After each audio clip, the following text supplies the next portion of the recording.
Hi everybody, Kate here, one of our physical therapists at our East Norristown location, here to go over meniscus tears and how to sort of self-evaluate to see if you have a meniscus tear without having to see us to see your primary care, to have an x-ray or an MRI. So there's four main things to consider. One, how did it happen? When did your pain start? Did it start with a planting and twisting movement? Whether you were standing at the kitchen counter and went to turn the microwave off, whether you were running down the field and went to turn and twist, that's a really common way to create a meniscus tear or meniscus irritation inflammation.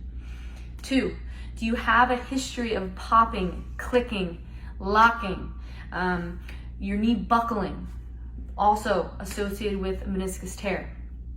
Do you have pain when you bend and straighten your knee? So push the knee down, lift the heel up. Do you get any sharpness or pain in the front of your knee, inside, outside of your knee? Same thing with bending. Pulling that sucker. Do you get any pain inside, outside, front of the knee? Fourth thing, poking around. So in the front of your knee, you've got your kneecap. Just below your kneecap is a thick band, that's your patellar tendon. And on either side, you'll notice your fingers sort of sink down. That's in between our two bones that make up our knee joint, and this is where the meniscus sits. So if you sort of poke around along that line, it's going to be a little softer, and again, you're almost going to kind of feel how your fingers are in between the two bones that make up the joint. Poke around there. Do you have any sharpness, tenderness, pain in that area? So all of those things together make it very likely that you have a meniscus tear or meniscal inflammation, irritation. And there's a lot of fear around meniscus tears. Meniscus tears do not always necessarily mean you need surgery. It's actually recently been proven in certain different studies that physical therapy is the most effective treatment for meniscus tears.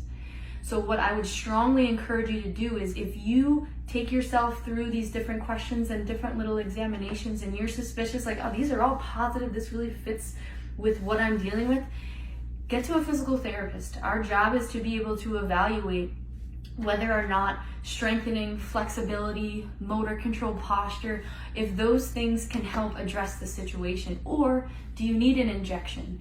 Do you need surgery? Because again, there are instances where people need those, but it's not all of the time. And I would say it's more likely than not you will be successful with strengthening and flexibility alone.